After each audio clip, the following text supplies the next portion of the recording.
അപ്പോൾ എല്ലാവർക്കും good morning. അതോടൊപ്പം ചിത്തിര ദിന ആശംസകൾ, ഓണാശംസകൾ എന്ന് പറയുമ്പോൾ ഇന്നലെ അത്തം, ഇന്ന് ചിത്തിര. അപ്പോൾ നമുക്ക് രാവിലെ ചെറിയ തോതിലുള്ള കറികളൊക്കെ ഉണ്ടാക്കിയിട്ട് ശകലം പൂക്കളൊക്കെ നാടൻ പൂക്കളൊക്കെ പറിച്ച് അത്തപ്പൂ ഒന്നിടണം. അതോടൊപ്പം തന്നെ നമുക്ക് ഈ കറി ഒന്ന് ഉണ്ടാക്കണം കേട്ടോ.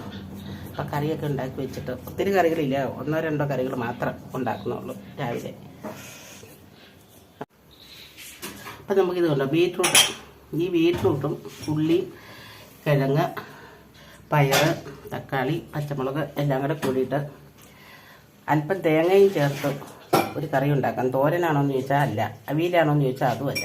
പക്ഷേ ഈ ബീറ്റ്റൂട്ട് തന്നെ വെച്ചാൽ എല്ലാവർക്കും കഴിക്കാൻ മടിയാണ്. അപ്പോൾ പിന്നെ ഇങ്ങനെയൊന്ന് കൂട്ടുകൂടി വെക്കുകയാണെങ്കിൽ അതിൻ്റെ കൂട്ടത്തിലായി പൊക്കോളും. അപ്പോൾ ഇതങ്ങോട്ട് കഴിച്ചു പൊക്കോളുവേ. അപ്പോൾ നമുക്കിനി ഇതാണ് ഇന്നത്തെ മെയിൻ താരം കൂട്ട്. അപ്പോൾ കുട്ടി സവോളയാട്ടോ, കുഞ്ഞി സവോളയും പിന്നെ നമ്മുടെ ബീറ്റ്റൂട്ടൊക്കെ നന്നായിട്ട് എണ്ണയ്ക്കകത്ത് വഴറ്റിയിട്ടുണ്ട്. നമുക്ക് ഈ കിഴങ്ങ് ഇട്ട് കൊടുക്കാം. കിഴങ്ങ്, ഈ പയറ്, തക്കാളി ഉണ്ട്. തക്കാളി ഇത്ര നേരം കണ്ടിട്ടിട്ടാൽ മതി. ഇതും കൂടി ഒന്ന് വഴറ്റി ഈ ഇരിക്കുന്ന അരപ്പിൻ്റെ ചേർത്ത് വഴറ്റിയിട്ട് നമുക്ക് മൂടി വെക്കാം. അപ്പോൾ ഇതിൻ്റെ ഏകദേശം വേവൊക്കെ ആയി കഴിഞ്ഞിട്ട് തക്കാളിയും പച്ചമുളകും ചേർത്ത് കൊടുക്കാൻ മതി കേട്ടോ. അപ്പോൾ ഇതൊന്ന് നന്നായിട്ടൊന്ന് മിക്സ് ചെയ്ത് വെക്കാം.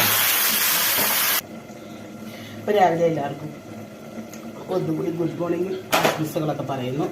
നമ്മുടെ കറി ഇതാണ് നമ്മുടെ കറി. ഒരു പ്രത്യേക സൈസ് കറിയാണ്.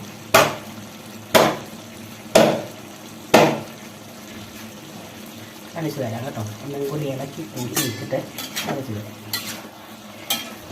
വെറൈറ്റി കറി, കൂട്ടുകറി.